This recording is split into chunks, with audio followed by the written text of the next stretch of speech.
Ladies and Gentlemen, ich habe lange auf diese Konversation hingefiebert und heute ist es tatsächlich endlich soweit.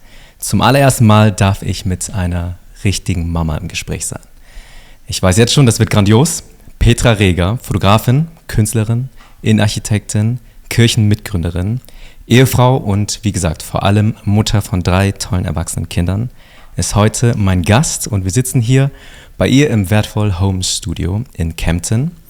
Liebe Zuhörer und Zuhörerinnen, mein Name ist Son. Herzlich willkommen bei The Art of Being Human. Petra. Hallo. Hi, verrückt, dass es klappt, ja, dass wir heute hier sitzen. Vielen, und ich freue mich. Dank. Ja, sehr cool. Ich habe ein paar Worte noch aufgeschrieben zu dir, um die Verbindung so ein bisschen den Leuten zu erklären. Ich bin durch deinen ältesten Sohn Emilio in Berührung gekommen mit deiner Family. Ja. Und ich muss sagen, ich war von Sekunde 1 begeistert. Oh. Ich bin zu Besuch gewesen vor einigen Jahren hier. Wir haben davor schon drüber gesprochen. Und dein Sinn für Ästhetik und einfach Raumkomposition hat mir beim ersten Besuch schon wirklich die Sprache verschlagen. Das ist so lieb, danke dir. Yes, als es dann so langsam bei mir gedämmert hat, okay, dass du die kreative Kraft dahinter bist und nicht nur, glaube ich, hier eine äußerliche Heimat geschaffen hast, sondern ich glaube auch innerlich als Mama eben, als Elternteil und nicht nur für deine Immediate Family, sondern glaube ich auch ein bisschen darüber hinaus, soweit ich mitbekommen habe. Ich glaube, das hat mich direkt begeistert und ich dachte mir, hey, die Petra ist echt cool. Und deswegen an dieser Stelle danke für deine Zeit. Danke, dass wir hier sein dürfen und ich mit dir hier dieses Gespräch führen darf. Ich freue mich drauf. Wie geht's dir? Danke, es geht mir gut. Ich habe mich richtig gefreut, dass du an mich gedacht hast. Ich habe ja die Intro von dir mitbekommen, von deinem tollen Podcast. Und dann war das so eine Überraschung, dass du mich angefragt hast. Das war richtig eine Ehre. Und genau, wir haben uns vor allem bei Emilios Hochzeit kennengelernt. Da hast du die Trauung vollzogen. Ja. Und da hast du mich sehr beeindruckt. Oh, okay. Da stand dieser junge Mann und du hast so wunderschön gemacht und so berührend und so tiefgründig. Und da hast du echt so einen ewigen Platz in meinem Herzen. Oh, danke. Das war ein richtig besonderer Tag und da habe ich dich dann so richtig live in Action mitbekommen. Und natürlich, davor warst du, glaube ich, mal ein Wochenende bei uns. Ja. Und genau durch die Kinder habt ihr euch connected. Richtig schön. Yes. Vielen Dank für deine Einladung. Ja, voll gerne. Das Privileg ist meinerseits und danke für deine Worte. Also das hat mich jetzt auch gut getroffen. Richtig schön. Genau, ich durfte deinen ältesten Sohn ja trauen und war auch eine atemberaubende Hochzeit, hier zu sein und die ganze Community kennenzulernen. Ja, super interessant. Cool. Petra, magst du ein bisschen von dir erzählen, beziehungsweise in deinen eigenen Worten vielleicht zusammenfassen, wer du bist und woher du kommst und wie deine Geschichte begonnen hat? Richtig gerne. Genau, ich bin Petra, Fotografin von Beruf, Mama von 3 erwachsenen Kindern, 2 Söhne, eine Tochter. Ich bin seit fast 30 Jahren verheiratet. Oh, wow. Genau, ich habe es Was heißt fast? Im Februar sind es 30 Jahre. Ist es Silber, Bronze? Silber hatten wir schon. Ich weiß gar nicht, was 30 ist, ehrlich gesagt. Aber naja. Ja, auch schon. Aber eine gute Nummer. Und, ja, schön. Herzlichen Glückwunsch jetzt schon. Wir freuen uns riesig. Genau, ich bin hier im Allgäu geboren, in Kempten. Ich bin 48 Jahre alt. Was gibt es von mir sonst zu wissen? Ich bin Zwilling. Also ich habe eine Zwillingsschwester. Das ist was ganz Besonderes für mich. Und genau, hier aufgewachsen, zur Schule gegangen, Ausbildung gemacht. Mit 18 geheiratet, in Eddie damals. Und ein paar Jahre später sind wir ins Ausland gezogen mit Baby, Sack und Pack. Waren wir 8 Jahre in Kanada. Dort haben wir dann unser Leben aufgebaut, nochmal 2 Kinder bekommen und 2006 sind wir wieder zurück ins Allgäu gezogen. Ja, das hört sich schon mal sehr, sehr spannend an. Ich glaube, wir können jetzt reinzoomen in einzelne Punkte. Ja, sehr gerne. Wow. Okay, das heißt, einiges erlebt, an einigen Orten schon da gewesen und tatsächlich ist das hier deine Heimat. Ja. Das heißt, deine Eltern und Großeltern kommen auch aus dem Allgäu oder seid ihr hergezogen? Meine Großeltern sind keine Allgäuer, die kamen durch den Krieg ins Allgäu. Ja. Damals wurden die sozusagen umgezogen. Okay. Meine Mutter ist hier im Allgäu geboren, mein Vater in auch im Norden und mein Stiefvater, der eigentlich mein Ziehvater war, kam aus Hamburg. Okay, aus Hamburg. Und die Sache im Allgäu ist, du bist, wenn du nicht über Generationen hier geboren bist, fühlst du dich nie wirklich als waschechter Allgäuer sozusagen. Aber für mich ist das hier definitiv Heimat. Für dich jetzt schon, okay. Und für deine Eltern, haben die nochmal irgendwas gesagt, oder? Also meine Mutter besitzt kein Dirndl, sagen wir mal so. Okay. Aber die ist hier auch geboren und die fühlt sich an sich hier auch wohl. Okay. Ich habe eine Lederhose. Ah, sehr gut. Ich habe mir die irgendwann in München dann gekauft damals. Richtig gut. Jetzt muss ich überlegen, wann ich die anziehe, so, aber okay, cool. Das heißt, du bist hier aufgewachsen mit einer Schwester oder hast du mehrere Geschwister? Ich habe eine Schwester, mütterlicherseits. Mein Vater war mehrmals verheiratet. Also ich habe noch Halbgeschwister, da habe ich aber leider keinen Kontakt. Okay. Genau. Das heißt, ihr wart dann zu zweit sozusagen erstmal hier. Und seid ihr einäugige Zwillinge? Nein, zweieig. Okay. Aber wir werden trotzdem oft verwechselt. Das ist ganz interessant. Okay. Sind uns doch ähnlich. Doch ähnlich? Ja. Naja, vielleicht nicht nur von Herzen, sondern dann auch äußerlich. Okay, cool. Wie war das, hier aufzuwachsen im Allgäu? Ich meine, die Landschaft ist überragend hier. Ich glaube, du bist sehr gut angebunden, was die Natur betrifft. Du kannst sehr schnell raus und dann abschalten. Ja. Das ist, was ich mitbekommen habe und was ich selbst ein bisschen gesehen habe. Wie ist es hier aufzuwachsen und dann auch in dieser Dynamik nicht allein zu sein, sondern in dem Sinne eine direkte Partnerin in Crime zu haben. Ja. Wie war das? Es war definitiv schön, also meine Schwester zu haben, weil wir uns sehr nahe stehen und viel Zeit miteinander verbrachten. Meine Kindheit war turbulent durch die Scheidung meiner Eltern sehr früh. Okay. Die haben sich getrennt, als wir 3 waren. Meine erste Kindheitserinnerung an meinen Vater war leider negativ. Der war ein sehr gewalttätiger Mensch. Da war sehr viel Stress zu Hause. Also damals wurden wir mit Polizeischutz entfernt von dem Zuhause. Wir mussten dann erstmal bei Verwandten wohnen. Später hatten wir eine kleine Wohnung. Meine Mutter war viel zu Hause. Die hat nicht gearbeitet, die hat sich um uns gekümmert, war auf Sozialhilfe, wir waren auf dem Dorf, es war alles andere als die typische Allgäu-Idylle, die man sich so vorstellt hier im Allgäu. Also es war ein rougher Start in dem Moment für uns als Kinder. Waren wir hin und her gerissen zwischen dem leiblichen Vater, später kam ein Stiefvater dazu, dann nochmal später wurden wir adoptiert. Der zweite Mal, meine Mutter war von seiner Persönlichkeit auch kein einfacher Mensch. Okay. Und von dem war meine Kindheit geprägt mit vielleicht einer innerlichen Zerrissenheit und Sehnsucht nach einer heilen Familie. Ich glaube, das war schon der Fall. Okay, krass. Das wusste ich alles gar nicht. Das habe ich ein bisschen traurig gestartet im Podcast. Das muss mir die Kurve kriegen. Also, da darfst du ehrlich sein, wie du möchtest. Genau. Wie ist es dann in, ich sag mal, so einer herausfordernden Kindheit, doch in dem Sinne nicht allein zu sein, sondern eigentlich eine Zwillingsschwester zu haben? Ich vermute, ihr steht euch sehr nahe. Wie ist es, mit ihr da gemeinsam durchzugehen? Wie sehr hat dir das geholfen? Wie sehr habt ihr euch gegenseitig getragen? Dann kannst du dich an Momente erinnern. Ja, auf alle Fälle. Also wir waren einfach, man teilt dieses Schicksal in dem Sinn, man versteht sich, wie keiner einen sonst versteht. Wir waren uns nah in der Schule, später hat sich der Weg ein bisschen getrennt schulisch, aber man wusste, von was man spricht. Noch heute, man weiß einfach, was man meint, wenn man über die Kindheit spricht.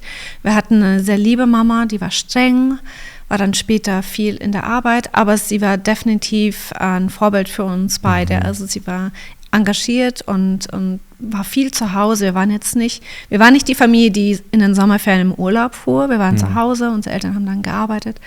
Und wir haben einfach viel Zeit miteinander verbracht. Ja. Okay. Und das war schön eigentlich. Ja, so eine richtige Seelenverwandte. Ja, also doch, nicht auf alle nur Fälle. Physisch, sondern auch auf der Ebene. Ja. Okay, cool. Wie bist du dann theoretisch durch deine Jugendzeit gegangen? Ist das etwas, was dich sehr stark geprägt hat? Diese Bilder, die du hattest von der Sehnsucht nach einer idyllischen, heilen, harmonischen Familie. Wie bist du mit diesen Bildern dann in deiner Jugendzeit umgegangen, ins Erwachsenenalter hinein? Ich glaube, ich habe ich habe viel beobachtet, was um mich herum passiert. Ich war introvertiert, für mich viel. Man versucht Frieden zu halten zu Hause, wenn man auch spürt, dass da Spannung ist in der Ehe der Eltern. Ich glaube, man hofft einfach, sich selber irgendwann etwas anderes bieten zu können oder vielleicht seine eigene Familie dann zu starten. Das war definitiv immer eine Sehnsucht von mir, eines Tages zu heiraten und Kinder zu bekommen. Ja. Das war eigentlich der größte Wunsch, den ich hatte, war Familie zu haben. Nicht irgendwie zwanghaft, also es war jetzt nicht, dass ich sage, ich muss jetzt A, B, C machen, dann habe ich das, sondern einfach zu wissen, dass da sehe ich mich definitiv in der Zukunft. Ich wünsche, meine eigene Familie zu haben und das für mich selber steuern zu können, wie das dann auch ausschaut. Ja. Okay. Ich glaube, für ganz viele, die vielleicht Ähnliches erleben, muss ja, ich sag mal, so ein Umstand gar nicht dazu führen, dass sie dann positiv über ihre Zukunft denken und sagen, ich sehne mich jetzt genau nach dem Gegenteil oder nach dem, was vielleicht andere scheinbar haben, sondern entscheiden sich für, ich will gar keine Familie haben. Wenn es so immer aussieht oder wenn es meine Erfahrung ist, möchte ich das gar nicht. Warum glaubst du, hat sich das bei dir in eine positive Sache entwickelt, dass du sagst, okay, ich habe das vielleicht jetzt in dieser Art erfahren, aber ich möchte, dass es, wenn es um mein Leben dann geht oder wenn es um meine eigene Familie später geht, ich möchte ein positives Beispiel in dem Ganzen mit leben und finden, sage ich mal. Was glaubst du, ist da so vielleicht der Auslöser gewesen bei dir? Ich habe es dir vorhin schon mal so ein bisschen angedeutet, mein größter Auslöser war meine Bekehrung. War, dass ich Gott fand mit 16. Ich hatte eine gläubige Klassenkameradin, die in der Freikirche war und mich ganz natürlich immer wieder einlud, in die Jugendgruppe zu kommen, in die Kirche mitzugehen. Da waren meine Eltern wenig begeistert. Die dachten natürlich, jetzt lande ich irgendwo in so einer komischen Sekte. Die waren erstmal so ein bisschen zurückhaltend. Aber die Familie war sehr herzlich und ich durfte da oft mittags sein. Meine Mutter war ja berufstätig. Ich war so typisches Schlüsselkind. Bei mir war keiner zu Hause. Und so nach der Schule durfte ich da vorbeikommen und mitessen. Und das fand ich immer schön. Die Mama, die kocht, wenn man nach Hause kommt. Und da ist ein Essen auf dem Tisch und dann sitzen die am Tisch. Und dann sprachen die so Tischgebete, als ob Gott mit dabei sitzt. Das fand ich total schön. Das kannte ich ja gar nicht. Meine Eltern waren nicht gläubig. Die waren nicht mal die typischen, wir gehen zu Weihnachten in die Kirche. Bei uns war Kirche überhaupt kein Thema oder der Glauben. Und das hat mich richtig fasziniert. Diese Familie hat mich fasziniert. Und wie sie ihren Glauben authentisch gelebt haben, das war für mich eine ganz neue Welt. Und die Herzlichkeit und Liebe, die sie mir entgegengebracht haben, das hat mich tief beeindruckt. Wow. Und auch heute noch, wenn ich diese Familie sehe, dann geht mein Herz auf. Die haben so in mich, in diese 16-Jährige investiert. Das hat wirklich Samen gelegt in mein Leben. Und ich durfte Jesus kennenlernen. Ich habe ihn in mein Leben eingeladen. Und dann haben sich alle Karten nochmal gemischt. Ich wusste, ich bin neu. Etwas so Schönes ist in mein Leben eingezogen. Etwas Reines und Heilendes und ganz Neues. Und ich hatte den Mut zu wissen, mein Leben wird von jetzt ab nicht bestimmt auch meine Vergangenheit, sondern etwas Neues hat gestartet. Und mit Gott ist das alles möglich. Er kann alles machen. Und dieser Schritt, mich auch ihm zur Verfügung zu stellen, zu sagen, Herr, was auch immer du aus diesem Leben machen willst, mach. Und ihm zu vertrauen, dass er mir einen Partner schenkt oder dass er überhaupt mein Leben leitet, das war ganz tief da. Und Gott hat das wirklich bis jetzt gemacht. Er hat alles gut gemacht. Verrückt. Was für eine Wendung, in dem Ganzen. Absolut. Warst du davor etwas anders drauf oder schon hoffnungsvoll blickend in die Zukunft? Okay, ich möchte... wie gesagt, ich habe diese Sehnsucht und so weiter. Und dann kam das nochmal so als Knackpunkt. Oder warst du in eine andere Richtung eigentlich unterwegs und das hat sich komplett nochmal neu genormt, geordnet oder ausgerichtet? Ich war definitiv in einer anderen Richtung unterwegs. Zum einen habe ich mir wenig zugetraut. Okay. Resultierend aus Eltern, die sich selber nicht viel zugetraut haben. Ich habe keine großartigen Pläne für meine Zukunft geschmiedet. Das war ganz normal. Du warst ja auch 16. Genau, ich war 16. Klar, ich sollte eine Ausbildung machen, Schulabschluss, das war schon wichtig. Darüber hinaus hatte ich keine Pläne. Okay. Ich war noch nie im Ausland bis dahin. Meine Eltern sind nicht verreist mit uns. Ja. Die Welt war groß und irgendwie scary für mich. Ja. Ich habe natürlich Anerkennung in Freundeskreis oder Beziehungen gesucht und auch die Stabilität und den Halt durch einen Freund oder durch eine Freundin. Und ich denke, das wäre definitiv auch meine Zukunft gewesen, irgendwie dieses Loch zu füllen durch Beziehung. Ganz sicher. Okay. Und das heißt, mit 16 hast du persönlichen Glauben gefunden an Gott und bist da reingekommen in eine Jugendgruppe, vermutlich, oder? Hast du dort deinen Ehemann kennengelernt? Nein, meinen Ehemann habe ich durch diese Freundin, die in meiner Klasse war, kennengelernt. Und zwar durch ihren Freundeskreis aus Passau, eine Passauer Gemeinde. Da haben wir die mal besucht für ein Wochenende und dann auf der Fahrt dahin, witzige Geschichte. Ja. Ich wusste, ich würde auch gerne jung heiraten. Ja. Das wusste ich, das fand ich cool. Und ich hatte ein paar christliche Couples kennengelernt, die jung geheiratet haben. Das fand ich richtig schön. Okay, also es war typisch für dein Umfeld? Ja, dann schon. Als ich diese Christen kennengelernt haben, die jung geheiratet haben, dachte ich, eigentlich total schön, das frühzeitig diesen Weg zu gehen. Ich muss kurz ausholen.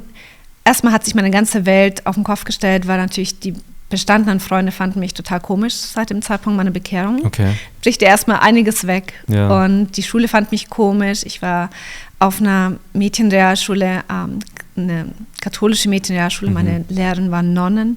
Die haben mich da natürlich reinzitiert und gesagt, hör auf, Leute zur Jugendgruppe einzuladen und was da jetzt vor sich geht. Also erstmal hat sich alles auf den Kopf gestellt. Und ist einiges weggebrochen an Support und Leuten, die mich mochten, fanden mich auf einmal komisch. Ja. Und dann hat diese Jugendgruppe mir schon Halt gegeben. Das war ein neuer Freundeskreis, der sich eröffnet hat. Und wir haben eben dann den Eddie damals in Passau besucht. Und ich wusste, auf der Hinfahrt kam irgendwie wie so eine kleine Stimme in meinem Kopf, du wirst deinen Mann treffen. Echt? Und das war irgendwie, hört sich so cheesy an, aber ich habe das wirklich im Gebet Gott abgegeben, zu sagen, ich mache mir da überhaupt keinen Stress. Und ich will mir die Person nicht selber aussuchen oder mit krampfhaft irgendjemand daten oder irgendwas in die Richtung tun, sondern wirklich darauf verlassen, Gott, du hast einen besseren Plan. Was mir geholfen hat, war ein Buch von Lydia Prince, die als Missionarin nach Jerusalem ging und eben diese Sachen erlebt hat. Gott kann so viel mehr mir schenken, als ich eigentlich im Gebet erhoffen würde. Von dem wusste ich, nein, Herr, du machst das. Du wirst den richtigen Partner mir geben. Dass ich ihn so früh treffe, also mit 17 kennenlernen, hätte ich nie gedacht. Gar nicht damit gerechnet, aber Eddie kam um die Ecke und ich war einfach swoon. Ich wusste, das ist Liebe auf den ersten Blick, okay? Für mich war das Liebe auf den ersten Blick. Ja. Ich fand ihn einfach faszinierend. Und was hat er gemacht? Ich weiß, er kam so natürlich, so authentisch und so witzig um die Ecke und hat uns begrüßt. Und es war einfach jemand, der sich nicht angestrengt hat. Oh, okay. Er war einfach er selber und ich glaube, das fand ich total faszinierend. Er war höflich, zurückhaltend, lustig und je mehr wir uns einfach so in dem Wochenende kennengelernt haben und ich einfach so von ihm mitbekam, fand ich ihn immer sympathischer. Er dachte, ich habe einen Freund, witzigerweise, weil einer aus dieser Jugendgruppe behauptet hätte, dass da lief was aus meiner Sicht nicht lief. Die Gerüchteküche, die ja, genau. Und von dem war er sehr zurückhaltend und hat auch gar nichts in diese Richtung gepusht. Und das hat uns geholfen. Weil ich glaube, jeder, der irgendwie, kennst du das, wenn Leute sich zu sehr anstrengen, sich zu beeindrucken und dann machst du innerlich, genau, dann machst du schon so ein bisschen, ich weiß nicht. Aber er war so er selber, ich fand das richtig süß. Ich fand das so süß. Die Freiheit und das Selbstbewusstsein gehabt. Okay. Theoretisch läuft da wahrscheinlich nichts, deswegen bin ich einfach cool und genau das hat ihn attraktiv gemacht. Okay. Interessant. Ja. Er war wie alt damals? 19. Okay. Und wie ging dann die Story weiter? Also ich fand ihn richtig toll, er fand mich toll und dann kam er, ich glaube 2-3 Wochen später nach Kempten, uns einfach auch mal so besuchen. Mittlerweile hat er gemerkt, da lief nichts zwischen mir und jemand anderem und dann hat er gedacht, dann versucht er dem nachzugehen Und wir haben noch mal ein paar Tage miteinander so im Freundeskreis verbracht und dann sind ziemlich schnell zusammengekommen. Ja, krass. So schnell, das hätte ich meinen Kindern nie geraten oder würde ich heute nicht empfehlen. Aber damals war das einfach klar. Wir haben dann lange Gespräche geführt und gebetet und wir wussten, ich glaube, das passt. Ja, cool. Ja, ich würde auch nicht sagen, dass man Sachen pauschalisieren sollte, zeitraummäßig. Aber genau, wenn es passt, dann passt es. Und wenn die Dinge zusammenfallen und man einen gesunden Rahmen hat, dann glaube ich, muss man sich nicht extrem viel Zeit lassen. So, ne? Wow, okay. Das heißt, ich meine, wir sind sportlich unterwegs. Du hast sie mit 16? Ich war 17, Du warst 17 kennengelernt. Und ein Jahr später wart ihr vermählt? Eineinhalb Jahre okay. Später, genau. Wow, okay. Wie kam das zustande? Zum einen war Eddie Kind von einer konservativen Familie. Er war das 10. Kind, genau. Oh, wow, okay. Er hat 6 Brüder, 3 Schwestern. Krass. Und die haben alle jung geheiratet. Also das war eine christliche, konservative Familie. Da war nicht lang daten und wir probieren mal 4 Freundinnen aus, sondern er ist einfach sehr brav und behütet aufgewachsen. Das fand ich sehr attraktiv an ihm oder auch sehr faszinierend. Sein Upbringing war so anders. Also ich habe noch nie jemanden in diese Richtung kennengelernt. Und von ihm hat er mich ganz anständig von Anfang an gefragt, Peter, wenn wir Beziehung starten, dann wäre Ziel für mich Ehe. Also siehst du das auch so? Und das war für mich auch total genauso. Also ich wollte auch nicht einfach nur einen Freund haben, sondern dann wollen wir das richtig machen. Und von dem war ein Jahr später Verlobung und dann nochmal, von Start zu Ende, 1,5 Jahre später waren wir verheiratet. Ja, krass. Verrückt, echt verrückt. Wie hat euer Umfeld darauf reagiert? Eure Eltern, die Freunde, der Freundeskreis? Ist es typisch gewesen oder eher atypisch? Ich meine, du hast vorhin schon ein bisschen was gesagt, aber wie ist die Reaktion gewesen? Eigentlich ganz positiv. Meine Eltern haben positiv reagiert. Die waren zu dem Zeitpunkt dann selber auch gläubig. Also ganz frische Christen sozusagen, fanden das auch wichtig und schön, dass wir das auch verbindlich machen wollen. Die Kirche hat positiv darauf reagiert. Natürlich hatten wir Gespräche mit unserem Jugendpastor, mit unserem Pastor und auch viele ältere Paare, die uns begleitet haben. Okay, und das heißt nicht auf eigene Faust einfach selber entschieden, sondern nein, gar nicht. Wir haben viele Gespräche geführt und kannten natürlich auch die ein oder anderen Paare, die selber jung geheiratet haben und waren uns einfach sicher, wir möchten diesen Weg gehen und hatten wirklich den Segen der Church und Community. Die Schulfreunde damals haben selber noch zu Hause im Elternhaus gewohnt, da war Heirat noch so weit, das war auf so einem anderen Planeten, die können sich das erstmal gar nicht vorstellen. Aber das war für uns damals voll in Ordnung. Also wir wussten, wir sind schon für die einen oder anderen wahrscheinlich so ein komisches Vorbild oder die würden dann denken, was machen die jetzt? Aber wir hatten Frieden damit und uns ging es gut. Ja. Krass. Das heißt, jetzt so im Rückblick, wie würdest du das in ein paar Sätzen zusammenfassen, dass ihr jung geheiratet habt und jetzt steht dort, wo ihr eben steht? Für mich war es die beste Entscheidung nach meiner Bekehrung. Einen Partner zu finden, der Gott von Herzen liebt, der heil aufgewachsen ist. Eddie war für mich heilsam. Es war wirklich heile Welt, diese Familie, auch in diese Familie dann hinein zu heiraten. Für mich war das die beste Entscheidung. Ich würde das sofort wieder machen. Ja, wow, okay. Ja, ich glaube, es ist so wichtig, den richtigen Partner zu finden. Offensichtlich will man nicht irgendwie so einen Schnellschuss in irgendeine Richtung. Und Gott war einfach gut, Gott war gnädig. Wir waren so jung, ich meine, das hätte total anders enden können.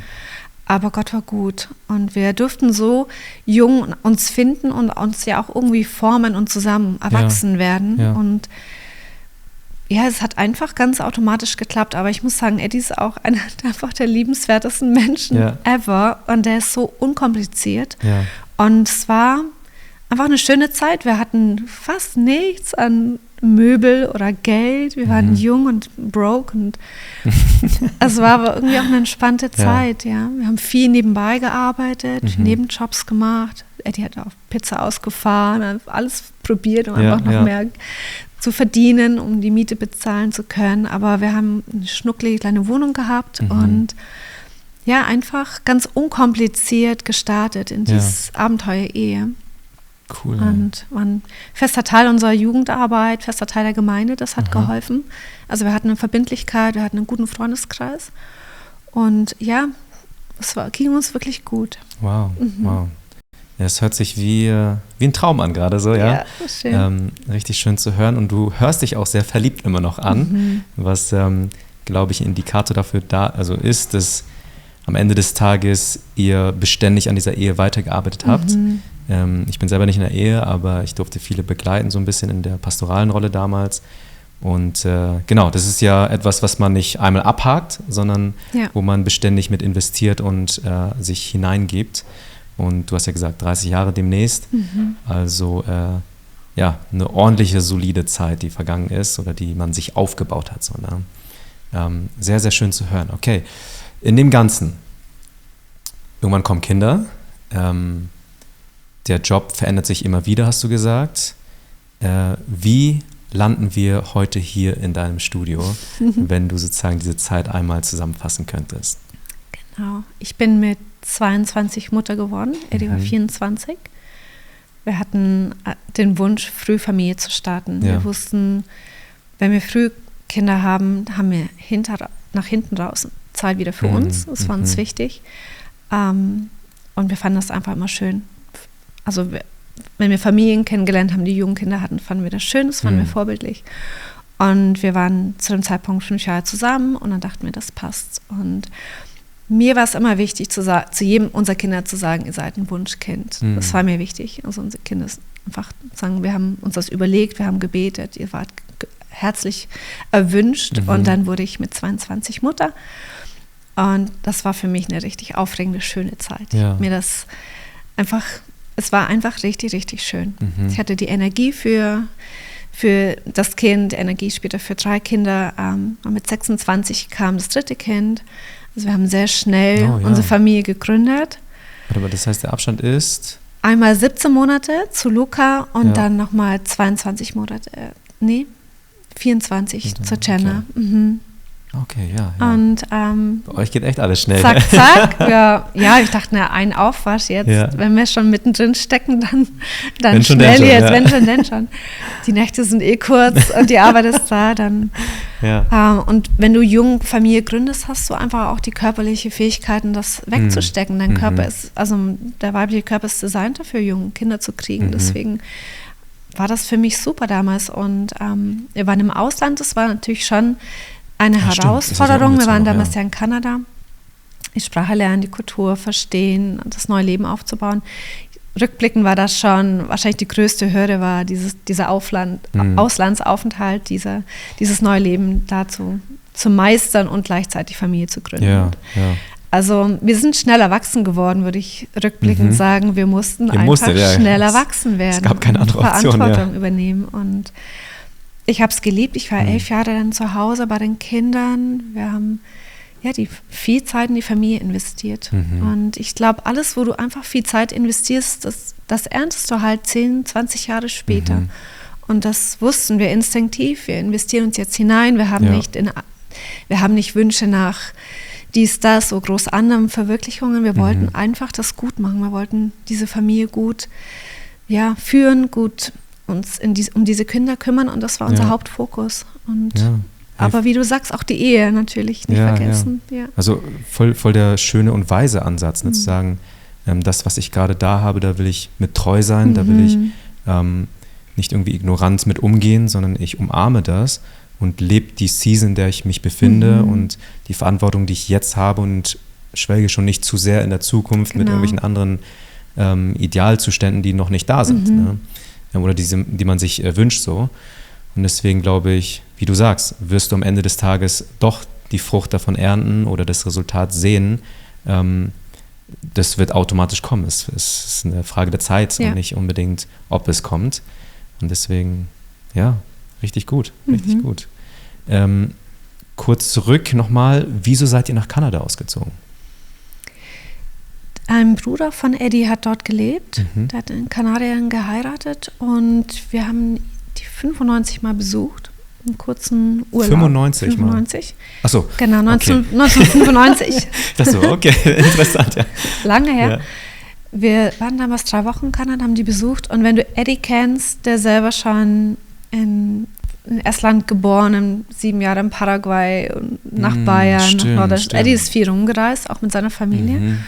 Und dann, wenn die Rega-Brüder zusammensitzen, kommt immer irgendeine so eine Idee raus, lass uns alle nach Kanada auswandern. Ja. Keine Ahnung. Wir haben dann angefangen zu träumen und dachten, komm, wir probieren einfach mal eine Immigration und eine Einwanderung auszufüllen und einzureichen, mal gucken, was passiert, so ganz sorglos. Wir wussten, wir würden gerne mal eine Zeit lang im Ausland sein, vielleicht so 1-2 Jahre mal was erleben.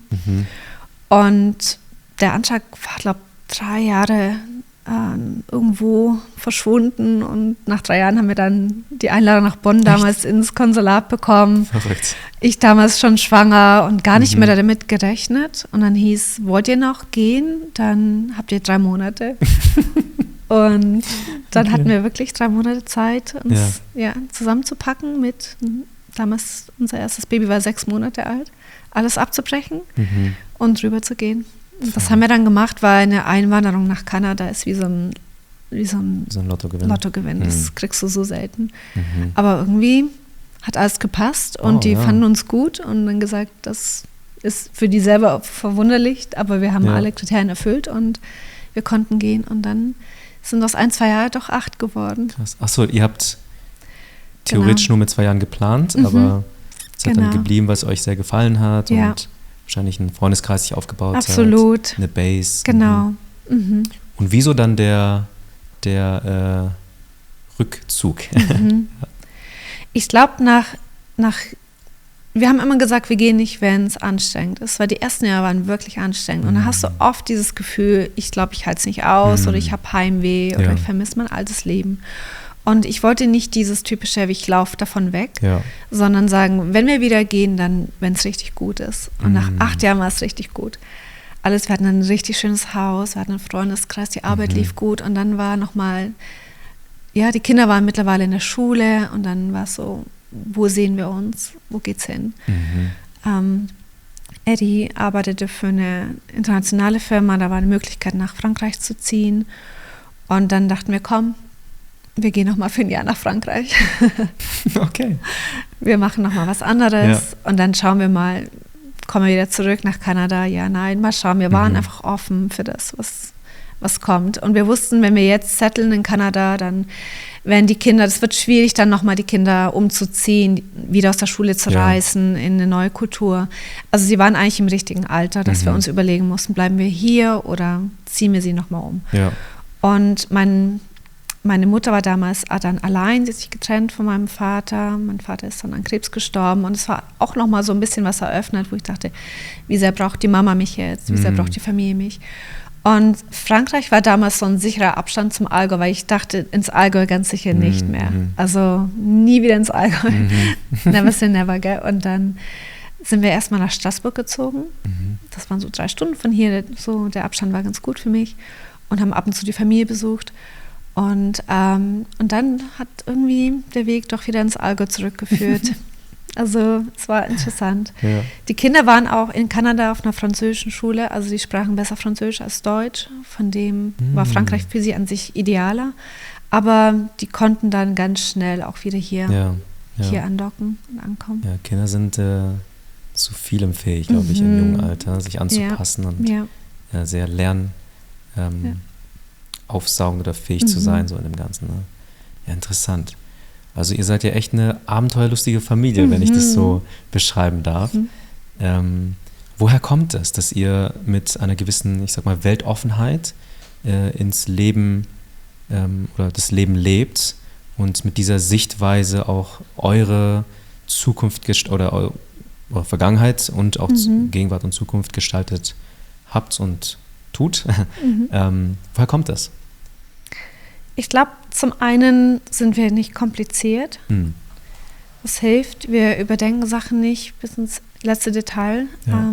Wir sind, wie du sagst, abenteuerlustig, aber auch einfach, wir waren jung und wir hatten nicht viel zu verlieren. Und Eddie ist unkompliziert und abenteuerlustig und unser Motto war immer, was das Schlimmste, was passieren könnte. Und wenn das gar nicht so schlimm ist, wenn man sich das vorstellt, sagt, okay, notfalls ziehen wir halt zurück oder notfalls, dann ist das schon einfach gar nicht mehr so eine Hürde.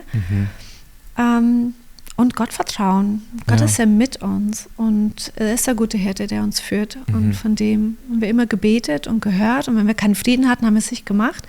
Und wenn wir Frieden hatten und die Tür aufging, dann sind wir da durch. Unkompliziert. Ja, unkompliziert. Einfach, genau. Verrückt. Ja, es hört sich ja super spannend an. Was glaubst du, wie würden deine Kinder diese Zeiten beschreiben? Das Umziehen, die neuen Kulturen kennenzulernen. Ist da viel hängen geblieben? Können sich gut daran erinnern? Oder war das immer, wenn wir uns haben, dann passt alles? Das hört man ja auch immer wieder. Genau, was glaubst du, was würden die sagen? Ich glaube, sie haben eine positive Erinnerung an die Zeiten. Jenna war letztes Jahr in Kanada für 2 Wochen mit ihrem Mann und Freunde besucht, Verwandte besucht. Also Kanada ist immer noch eine Heimat für sie. Ich würde sagen, allgemein positiv. Also zum einen sind wir tatsächlich sehr eng geworden als Familie, weil man hat dieses, wie du sagst, wir haben uns, wir bleiben zusammen. Und für Emilio, unseren Ältesten, war, ich glaube, die Schule am anstrengendsten, der Schulwechsel. Aber Schule war allgemein immer eine Herausforderung für ihn. Er ging zwar jeden Tag gerne in die Schule, aber er war nicht der erfolgreichste Schüler. Und von dem nach Deutschland zu kommen, die neue Sprache und auch das Mobbing, was damit zusammenkam, da hat er erstmal gelitten. Das war für ihn sehr anstrengend. Genau. Das war, ich glaube, für ihn so der einzigste negative Aspekt des Umzugs war die Schule. Und wie die Kinder auf ihn reagiert haben. Sein Deutsch war nicht gut. Er musste erstmal länger auf der Hauptschule bleiben. Er konnte nicht wechseln auf irgendeine weiterführende Schule, weil er einfach in Deutsch immer eine 4 oder 5 hatte. Und trotz allem war sein Werdegang jetzt im Nachhinein so geführt und so gut.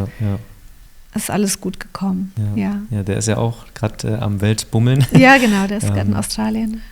Richtig cool, ja. Genau, wir haben gesprochen über Kanada. Ihr seid zurück nach Europa. Wie ist Muttersein in dem Ganzen gewesen? Du hast schon gesagt, man denkt für die Kinder schon auch mit, dass es nicht zu sehr rausreißend ist aus einem Umfeld, was sich gerade ergibt. Wie bist du da in dieser Zeit als sehr junge Mutter mit 3 Kindern relativ schnell, einer doch sehr jungen Ehe noch und dann auch noch in einer anderen Kultur, weit weg von der Heimat, die man so kennt. Wie bist du da als Mutter umgegangen oder in dieser Identität? Mir ging es eigentlich rückblickend sehr, sehr gut. Es war herausfordernd. Ich hatte wieder meine Mutter in der Nähe, also ich musste vieles selber rausfinden. Ich musste mehr für andere babysitten, dass ich mich auch mal getraut habe, würde ich auch mal meine Kinder nehmen. Es war natürlich nicht so einfach, wenn du nicht diesen natürlichen Anschluss hast, wo du sagst, ich kann die auch jetzt mal irgendwo abliefern und kann mir auch mal Nachmittag gönnen. Also ich war einfach sehr investiert und sehr eingetaucht in diese Rolle der Mutter. Mit Sicherheit auch am einen anderen Tag überfordert, mit kleinen Kindern, mit einem Mann, der viel gearbeitet hat, mit diesem ganzen Leben. Aber trotz allem ging es mir richtig gut. Ich habe einfach das richtig geliebt. Ich wusste von Anfang an, ich habe nicht den Anspruch, die perfekte Mama zu sein, die perfekte Hausfrau, Perfektionismus hat mich nie interessiert, weil ich einfach immer dachte, ich gebe das Beste, was ich kann an dem Tag. Und das war so einfach mein Credo. Ich gebe heute alles und ich stelle mich komplett zur Verfügung und ich weiß, ich habe den Tag gut abgeschlossen. Ich weiß, ich habe genug mit euch gekuschelt, genug gespielt, genug erzogen, genug unternommen. Es geht immer besser, aber ich war einfach, weil ich so junge Mama war ich einfach entspannt und hatte Freude an den Kindern. Die haben mir wirklich Spaß gemacht. Und ja, ich war auch müde, ich hatte wenig Schlaf und gleichzeitig innerlich natürlich auch Träume und Dinge, die ich selber gerne mal erleben würde. Aber ich habe gewusst, es kommt und ich darf mich jetzt in diese Rolle einfach investieren und alles andere kommt oder kommt nicht. Aber ich war einfach entspannt. Ich war sorglos, glaube ich. Wow. Nach wie vor klingt es für mich, als würdest du wirklich im Moment leben. Ist es etwas, wo ich richtig liege oder würdest du es anders beschreiben? Ich glaube schon. Ich glaube, da liegst du richtig. Wir sind nicht Menschen, die viel nach hinten gucken und sagen, ach, hätten wir, das vermissen wir oder wir hätten alles anders machen sollen, sondern wir leben wirklich im Moment und wir leben auch nicht schon jetzt in der Zukunft. Wo wir natürlich ein bisschen schauen, wir freuen uns auf Enkelkinder. Das würden wir richtig feiern, wenn wir bald oder junge Oma und Opa werden. Aber wir leben schon im Moment und genießen und schätzen das und ich glaube auch viel auch dankbar sein und einfach sagen, es ist gut, wie es gerade ist. Vielen, vielen Dank für alles, was wir jetzt haben. Ja. Musstet ihr da auf einen Nenner kommen als Paar oder wart ihr beide natürlich schon so gepolt? Ich glaube, wir waren ziemlich ähnlich von unserem Temperament auch. Eddie ist vom Typ her sehr abenteuerlustig und ambitious und träumt immer. Eddie träumt immer den ganzen Tag. Eddie, wenn du mit Eddie in Urlaub fährst, dann hat er schon 4 Immobilien angeguckt und stellt sich schon vor, da im Ausland zu wohnen. Und beim Eddie passiert immer was. Okay. Und das ist immer der Spaß. Sind wir schon 10-mal umgezogen und haben uns alles ausgemalt. Also wir träumen gern. Und wir stellen uns gern Sachen vor und uns ist einfach nie langweilig. Dann, wenn wir zusammen sind, haben wir immer irgendwas am Plan und tüfteln. Und es lief immer was, auch in Kanada. Immer was zu tun. Ja, das hört sich ja nach einem richtigen Asset, nach einer richtigen Stärke an bei euch. Was glaubst du, ist denn die Herausforderung in dieser Polung? Ja? Wenn das eure Stärke ist, was wäre denn eure Schwäche in dem Ganzen? Dass wir vielleicht zu schnell Sachen nehmen oder zu viel nehmen. Okay, euch überfordert sozusagen. Also dass wir unsere Kräfte überschätzen. Natürlich sind wir Menschen, die viel auch probieren und machen. Wir sind Macher und gleichzeitig komplett erschöpft und merken dann, das haben wir zu viel. Wir müssen wieder langsam, müssen wir zurück. Wir müssen uns wieder ausruhen. Und irgendwo wächst du da hinein, dass du viel stemmen kannst und sagen, klar, schaffe ich so einen Umzug nochmal. Ja. Und gleichzeitig uns gegenseitig immer wieder erinnern, mach mal langsam. Wer macht da meistens, oder wer gibt das erste Signal meistens? Unterschiedlich. Ich glaube, wir freuen uns da gegenseitig ganz gut. Das heißt, ich vermute, ihr habt irgendwie einen Rhythmus, wo ihr sagt, wir kommen immer wieder zusammen, um mal zu reflektieren und so ein bisschen den aktuellen Stand abzuklappern. Also zum einen verbringen wir sehr viel Zeit zusammen. Wir haben nicht diese typischen Date-Nights, dass wir sagen, Freitagnacht oder ist irgendwie so unsere Nacht oder unser Abend, wo wir dann über unsere Zukunft oder Ist-Zustand sprechen. Wir verbringen sehr viel Zeit miteinander, auch untertags, Frühstück, schnell einen Kaffee, lass mal Mittagessen. Also wir sind als Ehepaar immer schon sehr eng gewesen, dass wir einfach viel Austausch haben. Und rückblickend sind viele Ideen spontan geboren, wie ich habe eine Anfrage, mein Bruder will mit mir eine Firma starten, ich probiere mal, oder was denkst du? Und wir sind einfach sehr, vielleicht auch manchmal naiv in Sachen dann hinein, wo wir dachten, ja, lass das probieren. Das wäre das Schlimmste, was passieren könnte. Ja. Wieder das, Lass machen. Ja. Wir haben in Kanada Häuser gebaut, Häuser verkauft, Häuser renoviert, Firmen gegründet, Kirchen mit aufgezogen. Wir haben vieles gestartet, weil wir einfach auch Bock hatten und Lust hatten und probieren wollten. Und wir sind nicht Typen, die Nein sagen. Also wenn jemand was anfragt, dann sagen wir wahrscheinlich erstmal ja. Wir probieren mal. Okay. Ja, genau. Wow. Ich meine, es hat euch sehr weit gebracht, glaube ich. Das sieht man heute. Hättest du dir das so erträumt? Jetzt hier zu sitzen in einem sehr, sehr schönen Heim mit einer, ich glaube, sehr tollen Familie, die irgendwo doch sehr eng zusammengeblieben ist, selbst wenn hier und dort die Leute am Weltbummeln sind, aber dennoch so einen Kern an Familie doch aufgebaut zu haben und eine tolle Ehe zu leben und auch nicht schon am Ende zu sein, sondern jedes neue Kapitel neu angreifen zu dürfen. Hättest du dir das erträumt? Und was würdest du sagen der damaligen jungen Petra, wenn du wüsstest, dass das alles kommt? Das ist richtig cool. Ich hätte es mir nicht erträumt. Ich dachte eine Zeit lang, vielleicht ist Kanada so Endstation. Vielleicht bleiben wir für immer hier. Nee, ich hätte es mir nicht vorstellen können. Ich bin immer wieder überrascht. Und ich würde rückblickend mir sagen, entspann dich mehr. Ich war dann aufgeregt, hat Bible Studies gestartet, wollte auch für Jesus natürlich irgendwas tun, wollte meinen Glauben leben, wollte Menschen bewirten, Menschen bei uns wohnen lassen. Ich wollte irgendwie vieles tun, vieles Gutes auch tun, neben all dem, was schon lief. Und ich glaube, rückblickend würde ich mir sagen, gönn dir ein bisschen mehr Pause.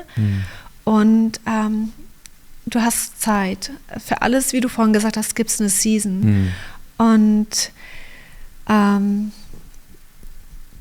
Sprüche 31, Frau ist 31, 39, bringst du noch, ich glaube es ist 31, hat auch nicht alles in einem Tag geschafft, oder? Ja, also es ist so, 31, weißt du, ich meine, es ist nicht nur, sie war arbeiten und sie hat Familie gegründet, das sind Seasons im Leben. Und das würde ich mir noch mal mehr sagen. Jetzt ist die Zeit für Familie und du musst nicht gleichzeitig Kirche starten. Es ist jetzt die Zeit für diesen Umzug und du musst nicht gleichzeitig das machen. Also ich habe vieles versucht, glaube ich, zusammen parallel zu starten. Und da würde ich mir jetzt noch mehr Zeit gönnen und sagen, ist okay. Du könntest, aber du musst nicht. Lass es. Genau. Nicht, dass ich unzufrieden war, aber du hast natürlich Energie und du versuchst irgendwo noch, was kann ich noch dazu tun, was wäre noch gut. Aber ich glaube, ich würde mir jetzt sagen, es kommt schon, warte ab, entspann dich, es kommt. Das ist ein guter Rat. Ich meine, ich bin in einer ähnlichen Reflexion, so was meine 20er betrifft, weil ich jetzt letztens 30 geworden bin und wo ich auch nicht Sachen bereue oder wo ich sage, hätte ich komplett anders gemacht. Ich verstehe, warum es die Zeit ist, wo man sich austobt und ausprobiert und viel Energie auch hat, aber sich auch gut ausbrennt an der einen oder anderen Stelle. Aber es prägt dann doch einen und einen Charakter und hilft dir so ein bisschen wahrscheinlich zu wissen, okay, wo sind denn jetzt die Grenzen? Und jetzt kann ich in die Richtung oder in die andere Richtung einen Schritt vorwärts machen. Ne? Deswegen interessant. Ist das, ich glaube, allgemein, ein guter Blick ist und eine gute Perspektive aufs Leben, eher ganzheitlich zu denken. Und nicht zu sehr, ich muss jetzt alles sofort schaffen, weil ich habe nur bis dem Zeitpunkt. Genau. Das sehe ich oft in jungen Menschen, dass sie so mit 23 schon verzweifelt sind, was ihre Mission fürs Leben ist oder nicht mehr. Das kannst du gar nicht wissen, so jung. Oder alles Mögliche erlebt schon haben oder selbst in der Ehe. Ich meine, wir haben, wenn so Gott will, 60 Ehejahre. Wir haben vielleicht noch 30 vor uns. Das musst du ja auch irgendwie noch füllen mit Sachen, die wir erleben wollen. Das muss nicht alles gleich jetzt passieren. Wirklich sagen, das ist okay, auch abzuwarten. Ich glaube, gerade in den Zeiten, wo wir abwarten, wo dieser Ackerboden auch vielleicht bewirtet wird, wo Gott sagt, dieser Same muss tief fallen, der muss erstmal sterben und aufgehen. Und das ist so etwas, wo ich mir immer wieder, selbst auch jetzt in meinem Alter sagen muss, es braucht Zeiten zur Ruhe, dass etwas aufgehen kann, etwas Neues entstehen kann und es braucht auch diese Fehler, auch diese Zeiten, wo man Fehler macht, wo man sich überschätzt hat, wo man ausbrennt. Auch davon lernen wir. Absolut. Wir lernen von unseren Fehlern am allermeisten, oder? Und wissen, das mache ich jetzt nicht mehr. Und genau, das war eine sehr lehrreiche Zeit auch für uns. Ist es auch etwas, was du als Mutter dann weitergegeben hast an deine Kinder? Ich hoffe, dass sich das eine oder andere abschauen konnten oder sagen, das habe ich gesehen, das hat nicht funktioniert oder das hat mich inspiriert. Also natürlich hofft man, dass die Kinder aus dem einen anderen was mitnehmen, Aber definitiv ich würde ihnen zum einen ermutigen, das tue ich jetzt immer noch, zu sagen, geht ins Ausland, macht eure Auslandserfahrungen, lernt eine andere Kulturen, erweitert diesen Horizont und gleichzeitig lenkt diese Schritte Partnerwahl und euer Fundament legen, macht das früh. Weil das machst du, wenn du das mit später im Leben ist, hast du schon so viel Verletzung hinter dir, dass ich wünsche ihnen, dass sie das früh, dieses Fundament legen. Verstehe. Mal um ein bisschen mehr darauf einzugehen, Erziehung und Muttersein, Kinder zu haben. In diesem Duett als Elternpaar, wie habt ihr eure Rollen in dem Sinne definiert oder gefüllt dann? Habt ihr das sehr sehr abgesprochen getan und irgendwie strategisch geplant oder ist es organisch gekommen? Du hast schon erzählt, du warst viel zu Hause, Eddie war viel am Arbeiten und dennoch, wie habt ihr euch dort gemacht, sage ich mal, als Eltern, um das Beste euren Kindern weiterzugeben und auch vielleicht die Einzigartigkeit weiterzugeben, die ihr als Mama und Papa auch nur geben könnt. So. Genau, kannst du uns da ein bisschen mit reinnehmen? Wenn du so zusammenkommst, realisierst du noch nicht, wie unterschiedlich du bist. Du denkst, wir ticken ja gleich. Ja. Und dann startest du Familie und dann merkst du, oh, wieso macht er das jetzt? Oder wieso mache ich das jetzt? Oder dann verarbeitest du, in deinen 20ern verarbeitest du glaube ich, deine eigene Erziehung erstmal ganz intensiv und gehst dann nochmal durch, was ist mir passiert, wie war das für mich, was will ich jetzt für meine Kinder? Ja. Oder was gibt mir Orientierung? Oder was ist mein Default, warum mache ich das dauernd? Und Eddie kam aus einer so konservativen, strengen Erziehung. Also Eddie war so anders. Der hat bis, ich glaube, 15, 16 seine Eltern gesiezt. Der wurde sehr, sehr streng erzogen. Okay. Herzlich, aber mit Abstand. Und ich hatte ein chaotisches Familienleben, in dem Sinne, meine Eltern haben laut gestritten vor uns. Also wir hatten zwei verschiedene Welten. Zwei verschiedene Welten. Und das zusammenzufügen hat schon viel Gespräch auch gebraucht. Und Gott sei Dank auch hatten wir so tolle Leute in unserem Leben, die uns das wirklich gemodelt haben, die uns in ihr Leben Einblick gewährt haben, wo wir abgucken dürfen, wie macht ihr das? Wir haben viele Fragen gestellt, wir haben viele andere Eltern kennengelernt und durften da wirklich unseren eigenen Weg finden. Natürlich Erziehung, wie erziehen wir strafen wir überhaupt? Also es waren alles Themen, die wir für uns durchdeklarieren mussten, was passt zu unserer Familie. Und dann hast du wieder Regrets oder sagst, das hätten wir jetzt nicht machen sollen, das war mir zu hart oder war mir zu weich. Aber es gab so 2 Erziehungstipps, die ich glaube für mich wirklich ausschlaggebend waren. Der eine war, ein Ja ist ein Ja und ein Nein ist ein Nein. Okay. Und der andere war, du bist jetzt nicht Freund deiner Kinder, sondern das kommt später. Jetzt bist du Mutter und Erzieherin. Und sie brauchen das auch in der Zeit, ja. Und das hat mir schon geholfen, dass ich nicht das Bedürfnis hatte, meine 16-jährige Tochter zu befreunden, sondern da war ich auch mal die Ungerechte und die strenge Mama und warum machst du das und alle dürfen und nur ich nicht. Aber ich wusste, wenn ich das jetzt gut mache, wenn ich die Erziehung gut hinkriege oder wir zusammen als Paar, dann haben wir nach hinten raus hoffentlich Freundschaft und Enge und das Familienleben, das wir uns eigentlich wünschen. Und du träumst dir auf diese Zeit hin, wie wird das später, wenn die erwachsen sind? Das war immer so unser Traum. Wie werden wir dann sein als Familie? Und das ist genauso schön oder viel schöner gekommen, als wir uns das vorgestellt haben. Und wir waren ein gutes Paar, glaube ich, ein gutes Team. Wir waren nicht beide gleichzeitig streng, es war immer einer ein bisschen softer, aber es war auch nicht immer nur ich die Böse. Also auch vieles hat dann der Eddie auch entschieden und durchgezogen und dann durfte ich wieder weicher sein und auch sie mehr verwöhnen. Also wir haben uns da abgewechselt. Es war nicht der eine immer nur in der unangenehmen Rolle und der andere in der Verwöhnerrolle. Aber wir haben viel Zeit mit ihnen verbracht, auch Eddie und die Jungs haben es gefeiert, Samstag Wertstoffhof, das war denen ihre Zeit. Dann haben sie noch, was weiß ich, Donuts gekauft und Carlots Autos angeschaut und einfach viele kleine Trips im Alltag mit den Kindern, viel Zeit, wann es ging, mit ihnen verbracht. Und auch für jedes Kind einzeln Zeit zu haben und einfach, wir waren nicht Eltern, die viele Hobbys hatten oder viel weg waren. Wir waren einfach Family und es hat sich ausgezahlt für uns. Wow. Was glaubst du, ist die größte Lektion für dich gewesen, als du Mutter wurdest? Ich glaube, die größte Lektion war, Gott in dem Ganzen zu erleben, zu beten. Das war mir wichtig. Aufgewachsen eben im atheistischen Haus. Ich hatte niemanden, der jemals für mich gebetet hat. Meine ganze Kindheit hat niemand für mich gebetet. Und das war für mich ein Privileg. Das war etwas, wo ich von Anfang an, vom Zeitpunkt, wo ich wusste, ich bin schwanger, ändern konnte. Ich konnte für dieses Wesen in mir, das heranwuchs, jetzt beten. Und das hat mich unglaublich befreit.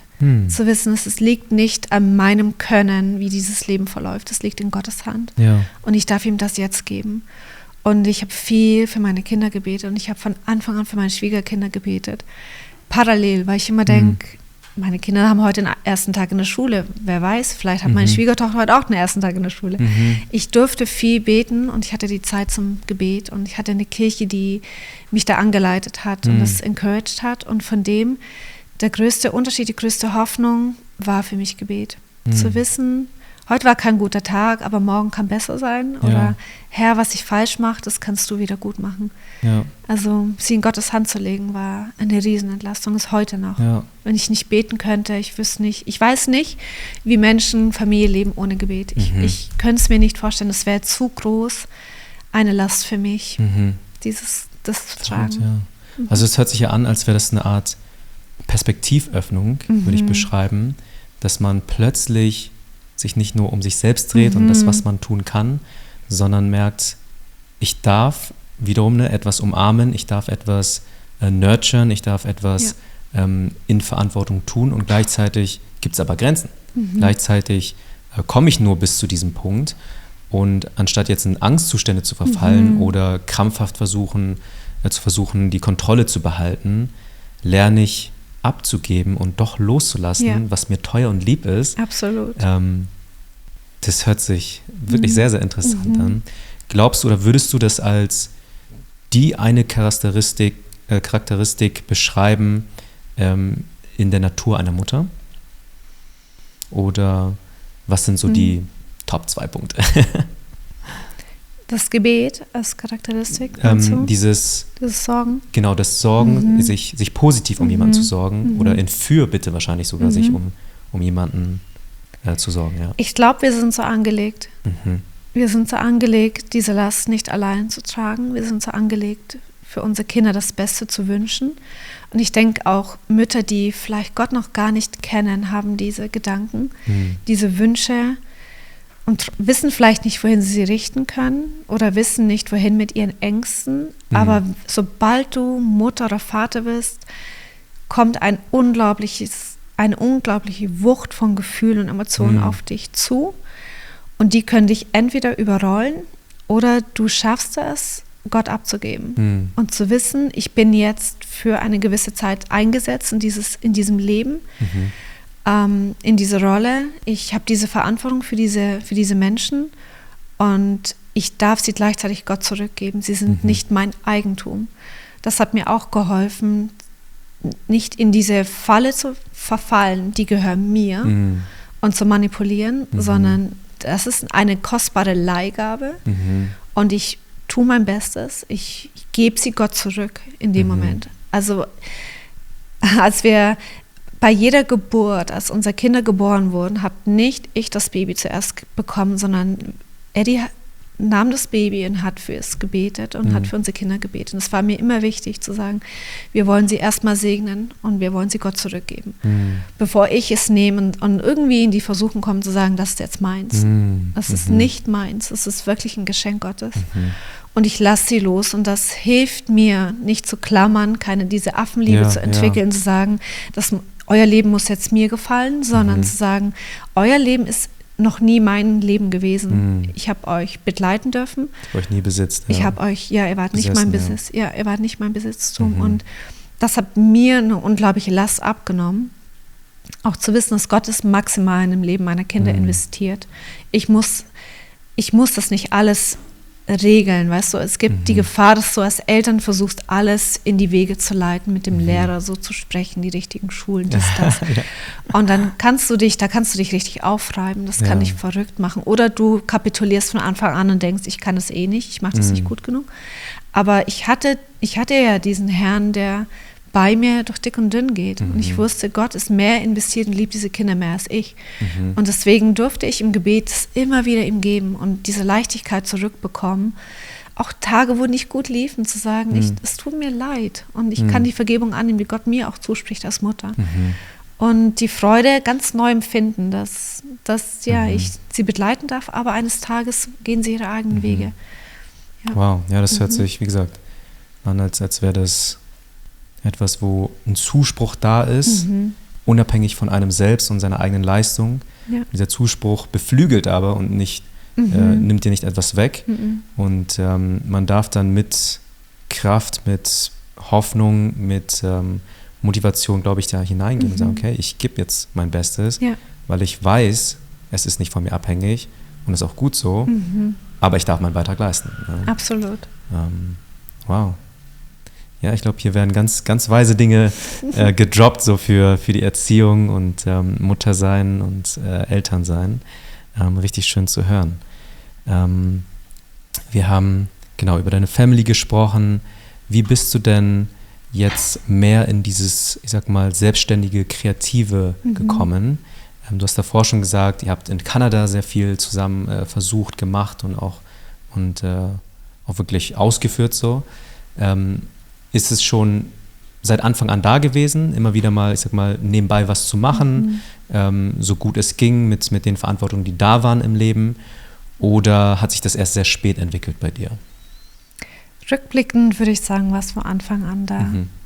Durch das, dass meine Kindheit in dem Sinn nicht, wie soll ich sagen, ich hatte viel Zeit. Mir war auch oft langweilig. Wir haben nicht viel unternommen. Habe ich einfach viel Zeit zum Träumen gehabt, zum Beobachten, mir Sachen vorzustellen. Ich wusste, damals gab es so einen Möbelhauskatalog, den habe ich rauf und runter angeguckt. Jedes Detail in diesem Katalog habe ich verinnerlicht. Also ich hatte diese Zeit als Kind. Ich war nicht in 1000 Sportaktivitäten, wir hatten nicht das Geld dazu. Ich war viel zu Hause und ich hatte Zeit für diese Dinge und ich habe, glaube ich, eine starke Beobachtungsgabe entwickelt. Und die hat sich einfach immer mehr ausgeprägt. In meinem Beruf musste ich beobachten und das durfte ich dann immer wieder umsetzen. Also wir haben früh ein eigenes Haus gekauft. Mit 24 haben wir das erste Haus gekauft in Kanada und durfte ich mich einfach austoben und schön machen, gestalten und zu Hause bauen. Und rückblickend total verrückte Farben gestrichen an den Wänden und einfach viel probiert und Zeit gehabt, einfach das schön zu machen. Und durch verschiedene Reisen immer wieder einfach beobachtet, wie andere sich einrichten oder was. Auch, glaube ich, immer wieder diese Bilder im Kopf gemacht und über Farben, Formen, Kompositionen gelernt, nachgelesen.